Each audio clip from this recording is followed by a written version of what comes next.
And let me make a statement that the real beauty and the essential beauty of the economic system of Islam, or the economic system of the Caliphate, lies in the fact that there are two economic systems of Islam, not one. It might appear to be a very strange statement. As I have discussed in detail, there are three levels according to that famous hadith, hadith of Jibreel, alayhi salatu wassalam.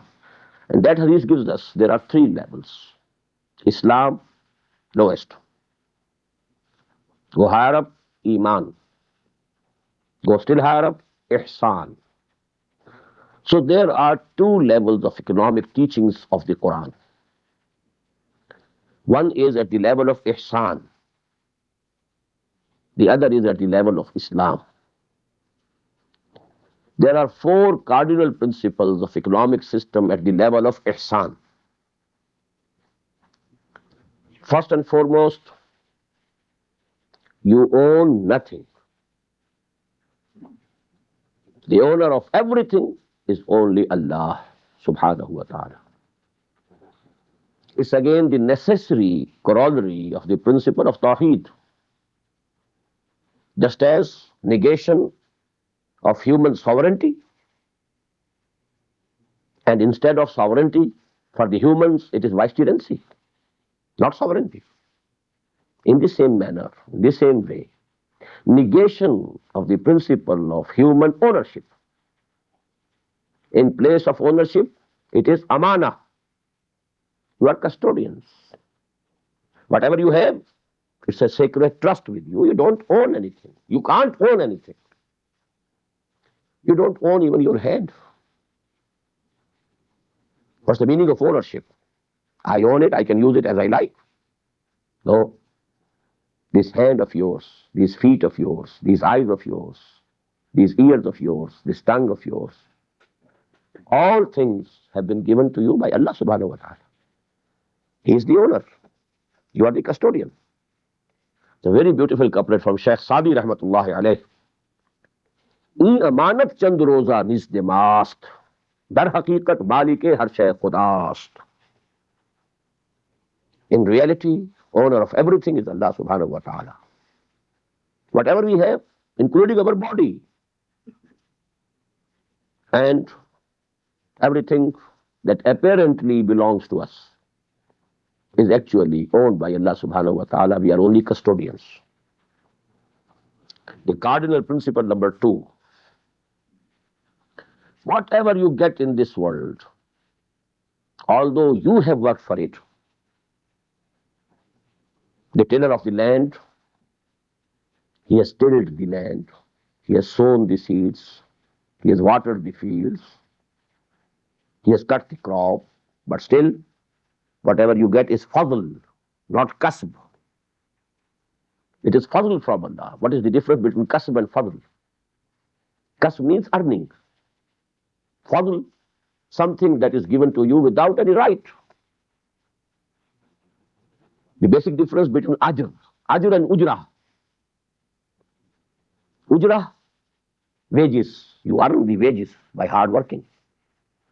But, for example, some laborer has been employed somewhere. He has to work for 8 hours. And, for example, $50 is the wage fixed. After, 8 hours work, he gets $50. But if the employer gives him another $10, it is fazl. Fazila, fazl. It's very simple. You might have worked in the factory or in the shop or in anywhere else or in the field, but whatever you get, don't think you have earned it. It is fazl of Allah subhanahu wa ta'ala. That ayah, famous ayah of Surah Al-Jumu'ah might have come to the minds of some of you at least. فَإِذَا قُضِيَتِ الصَّلَاةُ فَانْتَشِرُوا فِي الْأَرْضِ وَابْتَغُوا مِنْ فَضْلِ اللَّهِ. It's only in one place in the Quran that the word kasb has been used. Otherwise, our kasb, earning is the good or the bad deeds that we are earning. Laha ma kasabat wa alayha maktasabat. Kasab is for the good or evil that you are earning. But whatever you are getting in this world, that is fadl, not kasb. Cardinal principle number 3. Out of this fadl, your rightful share is only that fulfills your needs, not more than that. Your basic needs. That is the only rightful share you can use. And the corollary, that is the fourth principle, whatever is surplus, it is actually the share of the others that Allah subhanahu wa ta'ala put in your share to test you. Whether you keep it in your custody, you take the pride of owning it, or you give away to the real owners. فِي أَمْوَالِهِمْ حَقٌّ لِلسَّائِلِ وَالْمَحْرُومِ. Whatever is surplus is the haqq of the persons who are mahroom, the deprived ones. And Allah subhanahu wa ta'ala has included it in your fadl for you, to test you. That is why when the question was asked from the Prophet, how much should we spend? Anfiqu, anfiqu, anfiqu, anfiqu. Repeated 100 times. Spend for the cause of Allah, spend for the pleasure of Allah. How much are we expected to spend? What was the answer? يَسْأَلُونَكَ مَاذَا يُنْفِقُونَ قُلِ الْعَفْوَ. Whatever is surplus, give it away. It doesn't belong to you. Actually, it belongs to the deprived people. Now you summarize. What's the result? At the spiritual level, at the level of ihsan, the economic teachings of Islam or Quran give us the highest form of spiritual and voluntary socialism. It's spiritual, not mandatory, not legal. You're not bound to do it. It's voluntary. It's the highest form of spiritual socialism.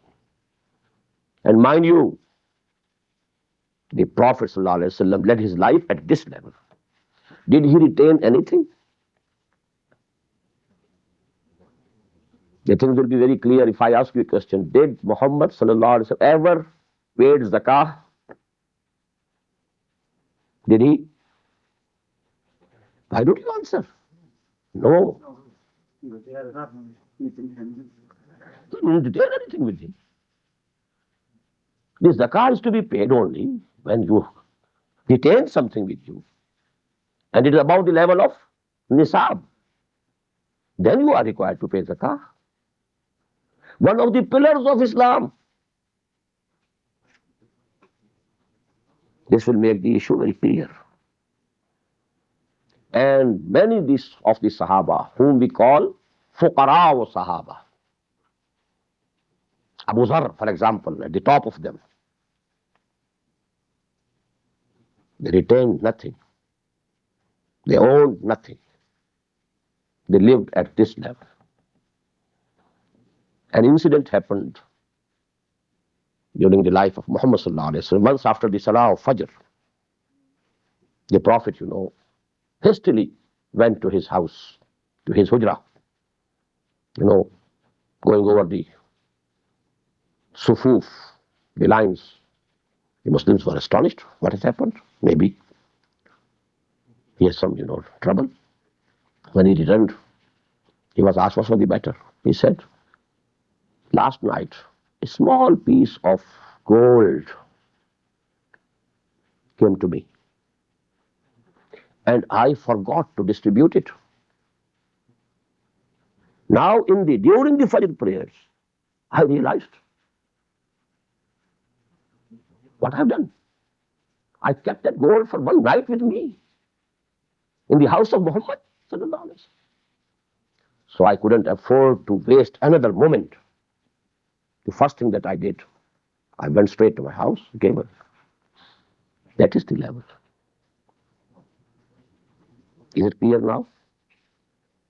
And please remember, many of the Sufiya, most of the Sufiya, they led their lives at this level. You can only understand why, thousands of people embraced Islam at the hands of Mu'inuddin Ajmeri, rahimahullah. He was leading life at this level. So this is the level of ihsan, and I have given you. These are all corollaries of Tawheed. You own nothing. Everything is owned by Allah. You are custodians. Whatever you get, it's fazl of Allah, not what you're earning. If you think I have earned it, I own it, then I can use it as I like. That is the philosophy of Qarun. Utituhu ala ilmin indi. I have earned and accumulated this wealth by dint of my labor, hard work, my knowledge, my understanding, my planning, all these things. This wealth of mine is the result of these things. So you become Qarun. If you claim sovereignty, you become Fir'aun. If you claim ownership, you become Qarun. You have vicegerency in place of sovereignty. You have amanah, sacred trust of Allah subhanahu wa ta'ala. I am a trustee, not the owner. That much should suffice for this level. But as I told you, only a microscopic minority can lead life at this level. Not all the Sahaba were at that level. Only Fuqara, Abu Darda, Abu Zar, all the Sahaba who were there in the Sufa. These were the people. They were leading lives at that level. Even and top of most, Muhammad sallallahu alaihi wasallam.